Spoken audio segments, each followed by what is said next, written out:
বিএফডিসির ফ্লোরগুলোতে আর shooting হবে না, বরং শুধুই চলচ্চিত্রের গবেষণায় এই পরিসর ব্যবহৃত হবে, এমন পরিকল্পনার কথা জানিয়েছেন সাবেক তথ্য ও সম্প্রচার উপদেষ্টা মোহাম্মদ মাহফুজ আলম।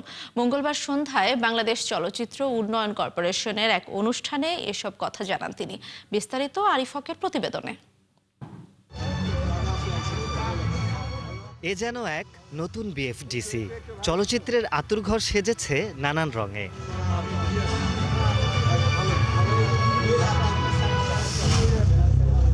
মঙ্গলবার সন্ধ্যায় এফডিসিতে বিজনেস অটোমেশন সার্ভিস, সিনে আর্কাইভ, সংস্কারকৃত সাউন্ড রেকর্ডিং স্টুডিও ও ঝর্ণা স্পটের উদ্বোধন করেন সাবেক তথ্য ও সম্প্রচার উপদেষ্টা মোহাম্মদ মাহফুজ আলম।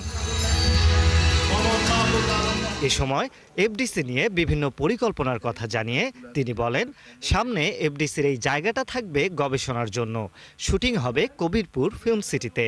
আমরা প্রস্তাব দিয়েছি যে একটা পিপিপি, পাবলিক প্রাইভেট পার্টনারশিপের মাধ্যমে কবিরপুরকে আসলে একটা ফিল্ম সিটি করা, যে ফিল্ম সিটিতে কোনো যে মানুষ গরু চড়াবে এরকম না, বা জাস্ট একটা অবকাশ কেন্দ্র হবে বা কয়েকটা বিল্ডিং থাকবে এরকম না, বরং হচ্ছে যে আসলেই ওখানে ইনডোর আউটডোর শুটিং করার স্পেস থাকবে।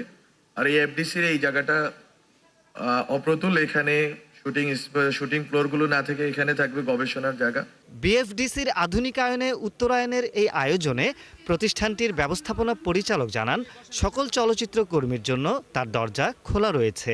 এফডিসির এমডির দরজা কিন্তু বন্ধ থাকে না। এফডিসির এমডি দরজা একজন প্রোডাকশন সহকারীর জন্য খোলা থাকে, একজন মেকআপ অ্যাসিস্ট্যান্টের জন্যও খোলা থাকে, দেশের স্বনামধন্য প্রোডিউসার, ডিরেক্টর সবার জন্য খোলা থাকে। এবং আমি আমার পক্ষ থেকে একটা সিনেমার সংশ্লিষ্ট যেই আসুক তাকে সব রকম সহযোগিতা করি, এটা আপনার প্রত্যেকে স্বীকার করবেন নিশ্চয়ই। এদিন অনুষ্ঠানে উপস্থিত ছিলেন চলচ্চিত্র অঙ্গনের নানান গুণীজন। তাদের বক্তব্যে ঢাকাই সিনেমার উন্নয়ন নিয়ে বিভিন্ন ভাবনা উঠে আসে। এই চলচ্চিত্রের দিকে কেউ সেভাবে দৃষ্টিপাত করেনি, এবং দৃষ্টিপাত না করার কারণে আজকে আমাদের দিনে দিনে এই শীর্ণতা, এই দৈন্যতা, আমাদের এই ভঙ্গুর অবস্থা।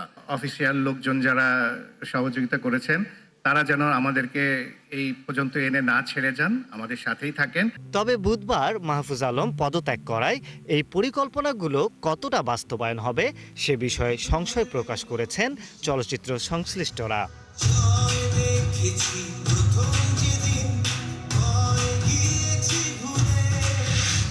আরিফ হক, ৭১, ঢাকা।